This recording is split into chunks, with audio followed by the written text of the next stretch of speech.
Solution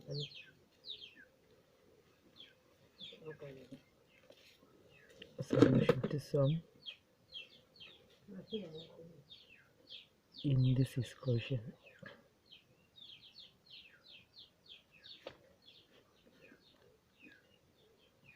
Problems.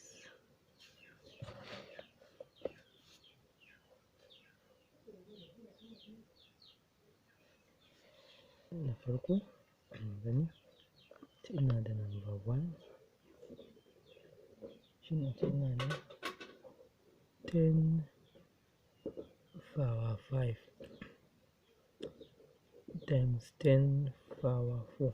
To yanda ake yin wannan shine zaka ɗauki ɗaya daga cikin variable ɗin, misali kaga zaka ɗauki ɗaya daga cikin sun da iri ɗaya ne, sai ka ce misali a ɗauki 10 power 5 sai kai addition ɗin powers ɗin idan multiplication ya zo plus 10 power 4 kamar yadda muka yi a bidiyon baya. Ka gani wannan gurin kana 10 ɗinka za ta sauko 5 plus 4 zai baka 9, 10 power 9. Shikenan ka gama wannan. Na biyu misali na biyu shine kana da bari mu ga wanne za mu ɗauka, kana da 5y times 5y power 4. To a nan 5 da 5 iri ɗaya ne, za ka yi multiplication ɗinsu. Idan constant number suka zo a bari ko iri ɗaya ne ko ba ɗaya ba ne ba, da yadda ake multiplication ɗin shi ne sai kai haka ka sa 5 times 5 nan kuma y ɗin ta suke variable sai ka ɗauki ɗaya, wannan tana da power 1 plus 4 shine zama 25 y power 5. Muka tafi bari mu ƙara gwada wani misali ina da m power h divided by m power 5. A nan gudun normal kamar yadda muka yi na farkon za ka ɗauki m guda ɗaya h, idan division ne sai kai minus power 5 shine zai bamu m power 3. To mu gani sai mai na gaba kuma za mu ƙara gwada. To akwai condition da ke ba kuma a samu wani kala kamar haka.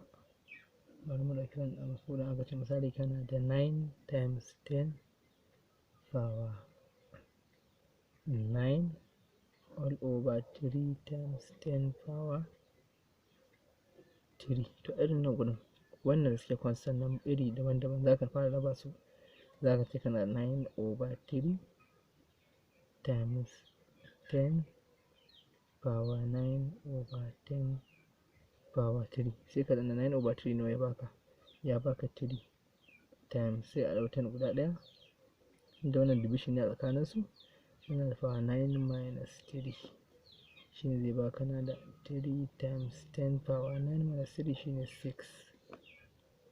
To bari mu kuma wanne za mu ɗauka na gaba, misali muna da bari ɗauko wani mu ƙara yi na gaba sai in bada wasu exercise da ake gwada. Yau ga wannan shi ma na ga zai iya ɗan bada damuwa 9 x power minus 5 times 4x power 6. To anan kamar yadda muka yi wanne ne, kamar yadda muka yi wancan na sama wannan da suke lambobi za mu fara haɗa su guri guda 9 times 4 haka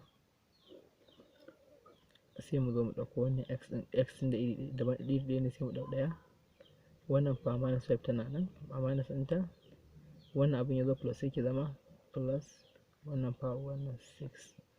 Kaga nan 9 times 4 shine zai bamu 36 x power minus 5 plus 6 zai bamu 1 kenan, wanda dai ke da kana da 36 x kawai tunda power 1 ba a rubutawa. Sai nan gaba wanne ya kamata in ƙara gwadawa shine bari na gwada wannan misali ina da aka bani shi a haka number 6 bari sa mai number 6 ina da 15 times 10 power 4 divided by aka sa bracket 3 times 10 power minus 2. To wannan bracket ɗin abin da ke nuna ma wannan daidai ke da a ce kana da haka 15 times 10 power 4 all over 3 times 10 power minus 2. To kamar yadda muka yi wannan kenan, wannan nan ɗin kamar yadda muka yi shi haka za mu yi wannan. Anan kaga za mu fara raba, bari mu matso da shi sosai yadda zai gani. Za mu fara raba 15 over 3 times 10, mu ɗauki ɗaya daga cikin su power 4 minus, ita kuma asali ta ƙasar tana da minus ɗinta sai mu sa minus 2 tunda nan power minus 2 ce. Shi wannan minus ɗin na wannan division ɗin ne, wannan minus 2 ɗin ta ciki ta asalin wacce abin ya zo da ita ne. Kaga nan gurin muna da 15 divided by 3 zai ba muna da 5 times 10 power 4. To akwai abin da yake minus times minus sai ba ni plus 2, shine zai ba ni da 5 times 10 power 6. Yawwa, da fatan an gane wannan. Sai ɗan wasu da zan bayar a gwada, yana da kyau a je a gwada wannan. Shine misali ina da c power 7 divided by c, a gwada wannan sai a ƙara gwada wannan. Shi kuma shine ina da 24x power 6 over hx power 4, sai a ƙara gwada wannan shi ma zai yi muna da 2 power 2 times 2 power 4. To inda ya gwada wannan ana da inda wata matsala za a iya neman mu ta WhatsApp, kusan mu saka a cikin group ɗin da muke tattauna abubuwan, inda za ka taɓa da matsalolin ka har ƙasa da ka sassarbawa ta wannan lambar 0h143328422.